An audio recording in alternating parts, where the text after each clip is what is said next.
this presentation on the market analysis of the site located at 701 Russell Avenue, Gaithersburg, Maryland, currently identified as the Lakeforest Mall. My name is Michaela Prouty, and I will be offering my opinion as to what the highest and best use of this parcel of land is. Here's an overview of what we will be discussing today.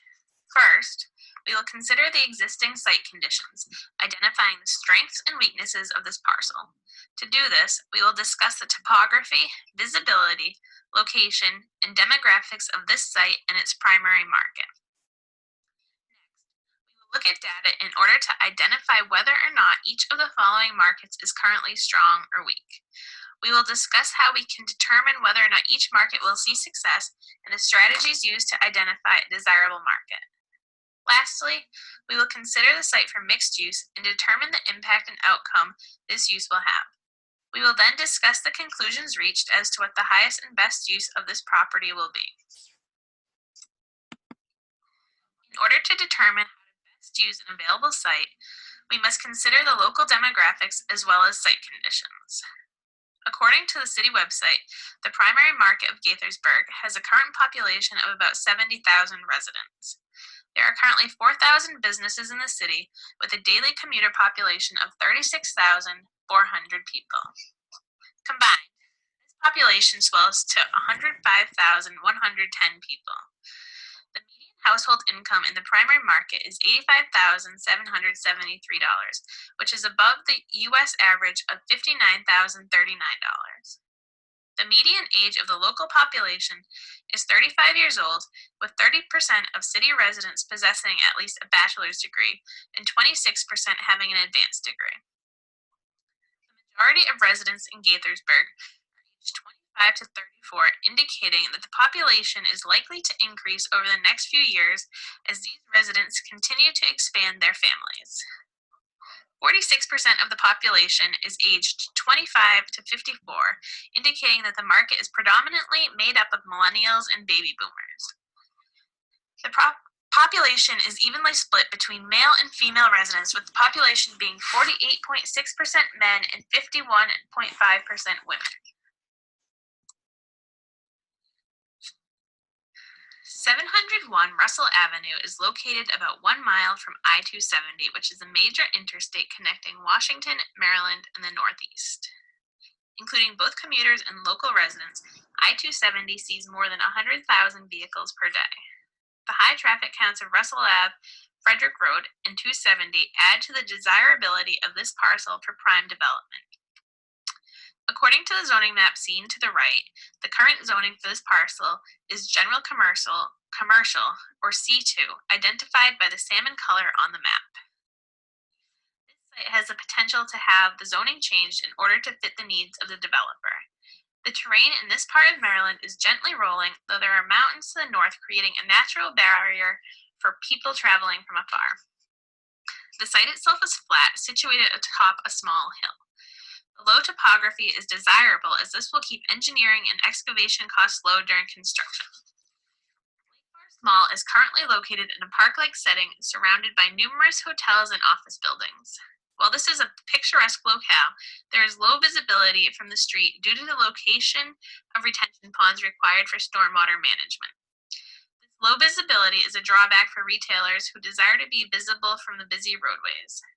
Offsetting the low visibility, there is access to several means of transportation, including metro, train, and bus service nearby.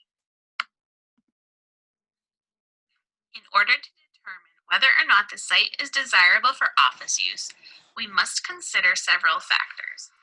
After reviewing data regarding several similar properties, the vacancy rate has been calculated at 33.5%, which is very high. There's a low absorption rate with little over 1 million square feet of rentable office space being absorbed annually over the last 5 years.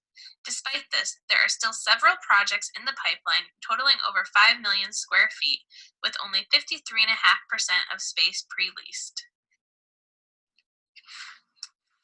Some may ask, why not continue to build? With a saturated office market, there is too much supply and the market falls out of equilibrium. With too much supply and too little demand, there is no need for more construction as the added inventory will cause rents to fall. With lower rent comes lower quality tenants. How do we fix this? By identifying the trends in the market. After looking at the data, we can see where the current vacancies are in the market. In this case, it appears as though most of the vacancies occur in outdated space which needs to be modernized. By focusing on filling these vacancies rather than adding to oversupply with new construction, there will be less supply, bringing the market back into equilibrium, driving rents higher, and returning premium tenants to the area. After determining that office space is not the highest and best use of this parcel, we must consider other uses. There is currently a strong residential housing market in Gaithersburg with continuous growth over the last decade. The numbers are projected to continue climbing to 94,500 residents when the 2020 census is complete.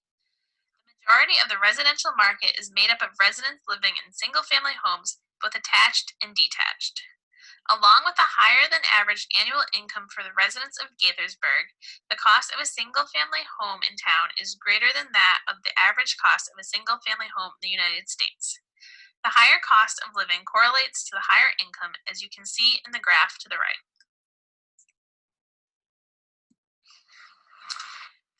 The residential vacancy rate in Gaithersburg is currently on the rise, although it continues to outperform nearby cities. Consumer preferences drive this trend, much like the office market, where the outdated units are those that have the highest vacancy rates. The rental market is predominantly made up of larger 2 and 3 bedroom units with limited options for studios and 1-bedroom dwellings. Considering the demographics of the market, with many baby boomers and millennials, a good strategy is to increase the number of modernized smaller units as baby boomers look to downsize and more single millennials move to the area for well-paying jobs. With several residential projects in the pipeline, it is important to note that there are none focusing on smaller units, indicating that there may be a future need.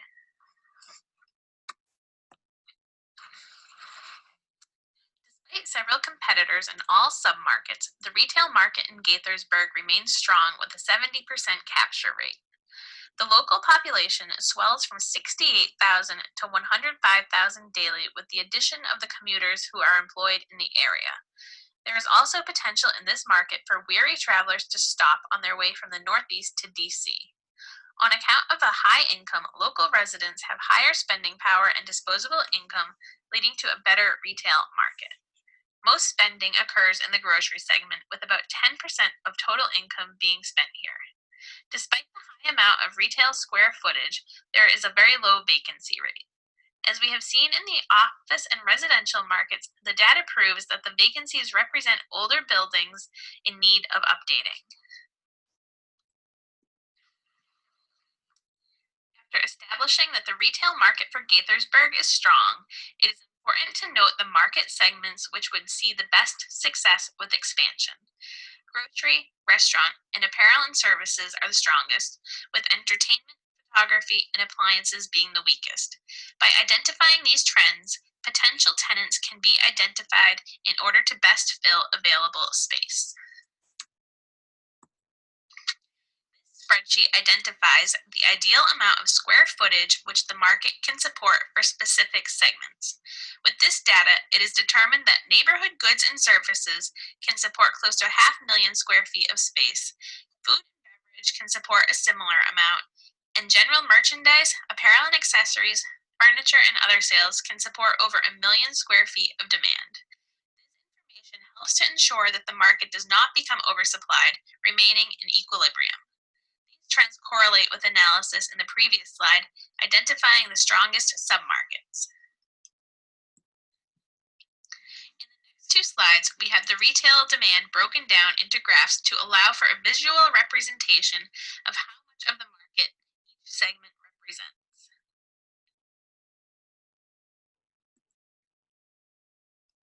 This slide offers a glimpse at the spreadsheet used to reach the conclusion as to how much demand can be supported in individual retail categories.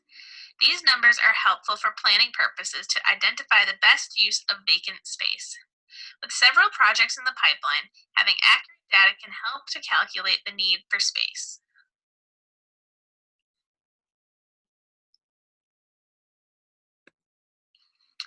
When recommending a property for mixed use, it is important to note what strategies the most successful mixed use properties have used in the past. Access is a key component to the success of a site. In addition to the site being accessible for users and local residents, the existing on site parking supports the potential for mixed use. It is key that the project is well situated for access and that the construction of new roads and walkways does not interrupt the current flow of traffic and access. The current layout of the site is highly desirable for mixed use as there are multiple established access points for both pedestrians and motor vehicles. It is also important to fill the space with complementary tenants who will not disrupt one another, instead, leading to the success of the development as a whole rather than individually. The most successful mixed use properties identify the target market and study the demographics to suit the needs of the market. In this case, we have identified the primary market as local residents, commuters, and travelers looking for convenience to suit their needs for a high work-life balance.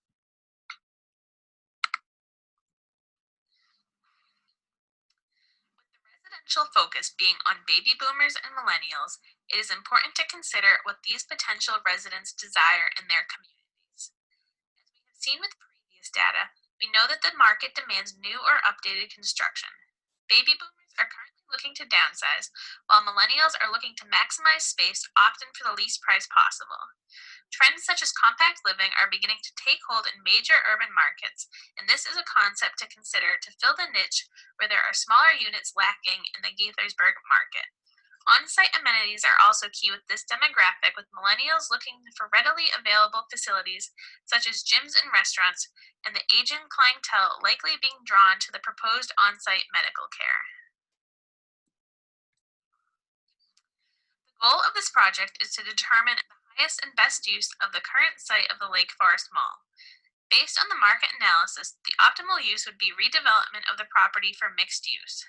Utilizing the existing structure and parking areas, redevelopment and modernization of office and retail space can be completed with a focus on filling the largest vacancies first, preferably with amenities such as a medical facility, grocery store, or community/performing arts center. With travelers as a potential market, incorporating a welcome center or rest area into the facility would bring more business to the market in an unusual strategy.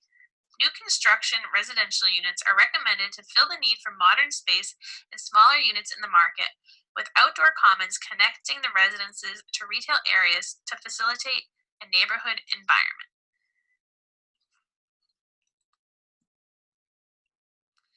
For redevelopment, it is important to identify what sets this project apart from others in the area.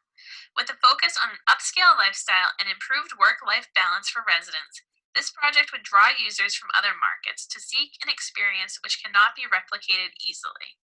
The proposed concepts listed in this slide offer a sampling of the unique lifestyle this mixed-use community would provide.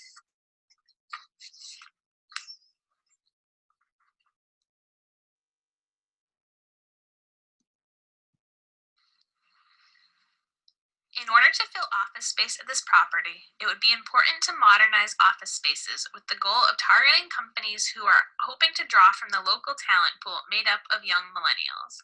By offering open concept offices, which the existing space supports, the office space in this location would be much different than other vacancies in the market, again, filling a void. Using the current layout of the mall, it is recommended that the proposed medical space be located near similar spaces such as elder services, adding a comfort level for consumers so they aren't required to travel long distances for the desired resources.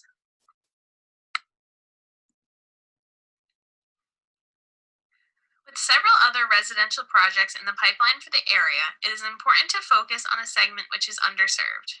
As the population of Gaithersburg is projected to continue growing into 2020 and beyond, I recommend that about half the residential development be focused on studio and one-bedroom condominium units.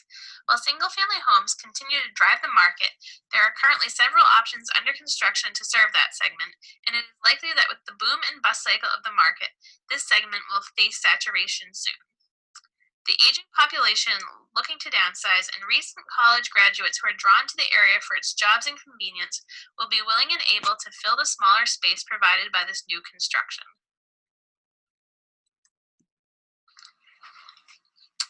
Discussed in depth, a large component of the market for this site will be the commuter population. By using retail spaces to fill the voids in the market, yet maximizing convenience, there will be an unrecognized need met. Using the existing large department stores and replacing them with stores such as Wegmans and Target, and filling smaller vacancies with unique dining options and daycare providers, there will be a built in market as local residents can pick their children up and grab dinner all in one location. By renovating and filling the larger spaces first, the vacancy rate will decrease dramatically, increasing rental rates.